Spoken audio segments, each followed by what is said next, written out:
This is the Money Hour with your host, Tina Mitchell, on Alternative Talk, AM 1150. Now, back to the show with local mortgage and finance expert, Tina Mitchell. Welcome back to the Money Hour on 1150 AM KKNW. This is your host, Tina Mitchell, and it is the Saturday, October 17th show. I bring into studio each week the best of the best experts in our local market on everything regarding your money and what's happening in today's economy. If you're hearing my show at a different time or day, you are listening to a rebroadcast, but you can call the show at 1-855-400-1150. Again, that's 1-855-400-1150 or online at themoneyhour.com to discuss anything regarding money or to talk with the guests that I've had on the show today. And a regular visitor, a guest in my show, is Sher with the Cascade team, and very excited to talk with her. We're going to talk today about some things that can happen out in the real estate market that aren't a lot of fun. So bringing her as an expert on that arena, I'm excited. Sher, thank you so much for coming back in studio. I appreciate it. Thanks so much for having me back. This is fun. Yeah, we always have a good time together, don't we? A little bit about Sher. Sher is a proud owner of the Klug Real Estate Group and hangs her professional license with the Cascade team. The Cascade team is a full-service real estate brokerage and utilize some of the most advanced technology available. They also provide the best of service, marketing, and savings for a 1% listing commission. Their motto is to provide simply outrageous service without the outrageous fees. Sher has been a licensed real estate broker for more than 10 years and earned her Certified Negotiation Expert CNE designation. Where you're buying and selling a home, her goal is not only to meet your real estate needs, desires, and timelines, but to exceed your expectations throughout the entire process. During her free time, Sher enjoys her hobbies, spending time with her family, her golden doodle, poodle puppy. That's a hard one to say. I wanted to say poodle. And her friends. Also remains active in her community through volunteer services with her church, her local pet community, and nonprofit organizations such as Snoqualmie Valley Pet Food Bank and Easter Seals, Washington. You're a busy gal, Sher, and I think that's, shows. We were talking with Hal earlier before my chat with you, and it's really about being happy in life, and that's how you're so successful and able to give back to your community like you do. So again, it's a pleasure having you here. Thank you. Thanks, Tina. And so let's go ahead and start out, Sher. Today you've brought us an interesting topic, House of Horrors, Tales from the Dark Side of Real Estate. And can you buy a home really being so terrifying? I think this kind of came a little bit with the Halloween month that we're in, yes? Yes, it's definitely tied into the Halloween thing. Yes. Buying a home can sometimes be terrifying, but it really doesn't have to be. As you know, Tina, buying a home can be a very emotional and stressful experience for most people. And when buyers fall in love with their dream home, they can get so wrapped up in the excitement that they may miss some of the potential flaws that could affect them later. I'm certainly not trying to discourage anyone from buying a home, otherwise I'd be out of a job. Yes. But it was important, I felt, to share some of the real estate scenarios that either I or my colleagues have experienced in some of our transactions. My hope is that Tales from the Dark Side will provide some helpful tips to your listeners instead. So I imagine then that's why it's important to hire a real estate broker. Is that correct, Sher? Oh, definitely, Tina. It's so important to hire a seasoned real estate broker to not only guide you through some of the home buying process, but also to provide you some recommendations on what items should be inspected or investigated further. Since brokers are not emotionally attached to the outcome of the purchase, we can often be the voice of reason. So it sounds like the inspection process is a critical part of the home buying process. And what are some scary things that could happen if a buyer chooses to forgo the home inspection? Tina, we could probably dedicate an entire show to some of the scary things that can be discovered or overlooked. But I'll just share a few. Typically roof, electrical, and plumbing are items that are inspected in a home inspection.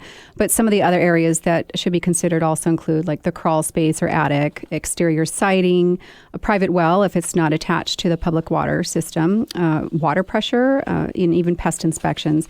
But I'll just share a couple of my horror stories with respect to these areas. The crawl space. Sometimes a crawl space can get flooded from a heavy rainstorm. And if the sellers weren't aware of the flooding, it can create standing water, which could also lead to mold. And if that's not scary enough, when you factor in the thousands of dollars in mold remediation, it can get downright frightening.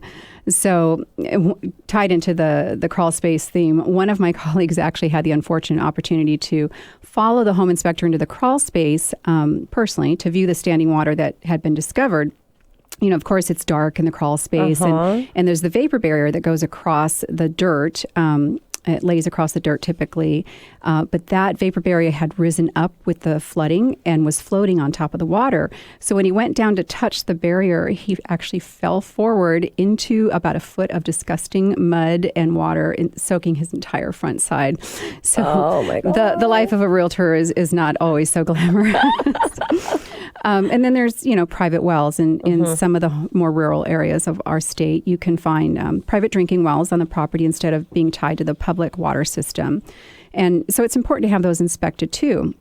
You'd have it tested by a professional for, water quality, ensure that the well pump is operating properly, and more importantly, to ensure that there's actually still water available. I had some clients walk away from a deal because the water quality was poor or it was filled with contaminants. And another real estate broker had a client that didn't perform a well inspection, and 2 days after closing, the well actually went dry. So it's such a horrible experience for these poor buyers that they had to endure that, but it could have been avoided. Yes, and that's really the topic of our conversation today, is how to avoid these things happening to you. Now, I've heard that lead-based paint could be a concern in homes built before 1978. What are some of the other items that a buyer should investigate before buying an older home? Yes, that's correct. The lead-based paint is often investigated in older homes, but there are so many other areas, too, that might be of concern in older properties. They might include electrical items, underground oil tanks, and fireplaces or chimneys. With regards to the electrical items, sometimes the home's electrical panel or breaker box may not be up to code, and the outlets may not be grounded, or the old wiring throughout the home may still exist. And I understand these could eventually become fire hazards and safety issues. I was personally purchasing a home once. I believe it was originally built in the 1960s. And the seller had done such a phenomenal job of aesthetically bringing it into the 21st century. It was just beautiful.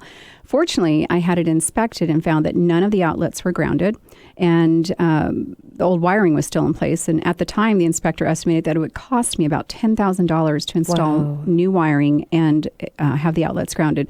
So I basically walked from that deal. And then there's underground oil tanks. I had a client who was selling her 1942 home, and when she originally purchased it, she purchased it as a fixer and had never bothered to have the home inspection done. She didn't even know she had an old, unused oil tank buried in her backyard until the buyer that was buying her home had the inspector discover it. And so I'm not sure if you knew this, Tina, but these old oil tanks can actually rust and possibly leak, causing environmental health and safety issues. But I had no idea. Yeah. So fortunately, her tank had never leaked. However, she did have to shell out some extra money to have the oil tank properly decommissioned. And when you decommission it, you have to empty all the sludge and either cap it or fill it with foam or have it completely removed from the ground. And all of those are expensive options. Sure. And then there's chimneys. Chimneys could be blocked with debris, or the bricks may be crumbling with age and no longer secure. Of course, these are items of concern, but there was one home buyer in California that discovered that the chimney flue was not blocked by debris, but rather packed full of scorpions. Oh, my gosh. I would be totally terrified if that was discovered in my home. I don't think that I could sleep after that.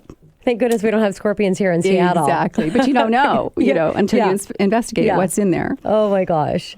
And so new construction, I'm sure that if a listener hears about new construction would think, what could scary, come about new construction? And, do they really even need to get it inspected? Believe it or not, Tina, actually, it is important to have new construction homes inspected as well. For starters, there's several simple items that could be missed during the construction, like is the garbage disposal in place? Is the towel racks and toilet paper holders and shower curtain rods still installed? What about the automatic garage door opener or the window treatments that the builder promised you? And another area of importance is proper insulation.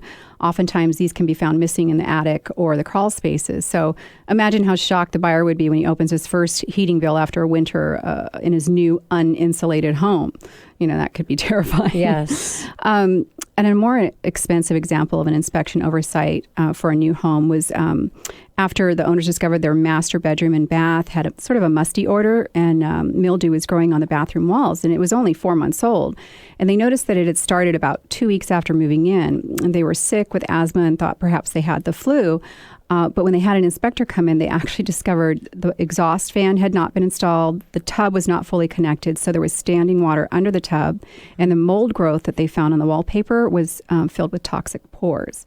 So normally this repair would be covered under the builder's warranty. However, the builder had actually gone bankrupt. So the new homeowners had to spend more than $11,000 in repairs for not only that plus cleaning and medical bills. Yeah, so you never know what's going to happen to the builder. It's important to make sure that you know what you're getting into and have everything protected. So I want to get into neighborhood review. There's contingencies within the contract, purchase contract. So why is it important, and what should a buyer investigate regarding their neighborhood?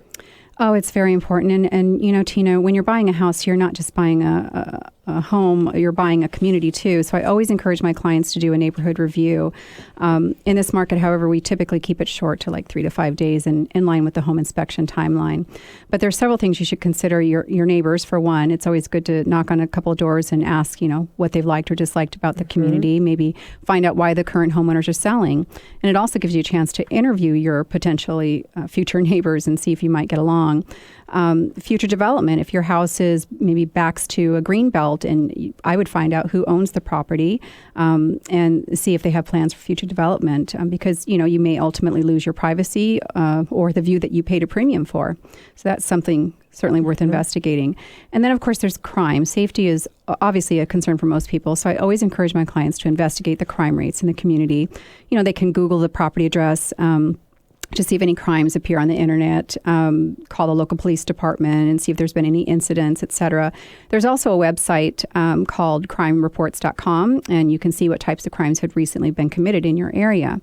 I actually had a client once who was purchasing an older home that had been on the market for some time. It was priced really well and had all the features he was looking for. But the day of the inspection, he discovered some interesting facts on his own through the internet.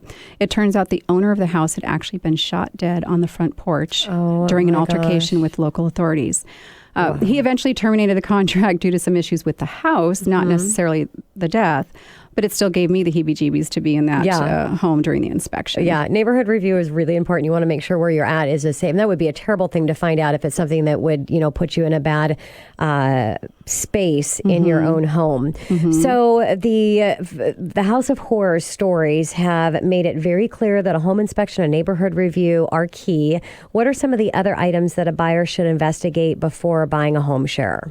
There's a couple HOA rules and future assessments. If you're buying into a community that has homeowners associations, then definitely take some time to review the financial statements, the meeting minutes, and covenants, conditions, and restrictions are also known as the CC&Rs. There was a couple that was buying a condo, and they didn't read the minutes that noted there was going to be an $850,000 construction defect that was going to be repaired. It cost each unit $7,500 in special assessments, but because they hadn't read through the minutes, they didn't learn about this assessment until after they had closed and attended their first board meeting. So it can be pretty scary if you don't, set aside some time to review these items. And then, of course, there's unpermitted home conversions or renovations. Sometimes a homeowner will decide to convert a garage to a family room or an extra bedroom, but they can do so without having it legally permitted. And if you end up buying that home, sometimes the city can come along and require that you tear it down and have it completely rebuilt at your cost because it wasn't legally permitted the first time around. Wow, and that would be a complete nightmare. And I've never even thought about that. I just look from the financing side that, if the appraiser mentions that there's no permit and, there can be issues that come up there, and being able to have that house financeable when you're actually going to sell the home. So exactly. Your story is a lot bigger nightmare story. So can you please give our listeners a quick summary of some of the items they should inspect or investigate before buying a home? We've really covered quite a few items on our Tales from the Dark Side of Real Estate today, but in a nutshell, I'd say, regardless of the age of the home, always have it inspected by a licensed professional. And don't forget about the neighborhood review, too. To avoid buying a house of horrors, I would simply encourage your listeners to hire a seasoned real estate broker to guide them through the home buying process and provide them some resources so that the buyers can investigate things further.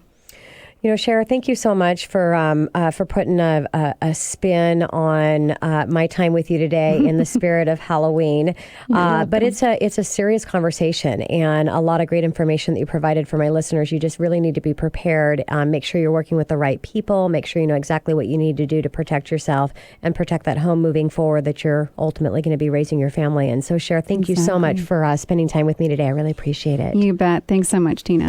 And this is your host and mortgage expert signing off for the day, and enjoy the rest of your weekend. Thanks for being here with me. I'll be here same time, same place on Saturday next weekend right here at 11:50 a.m. at KKNW.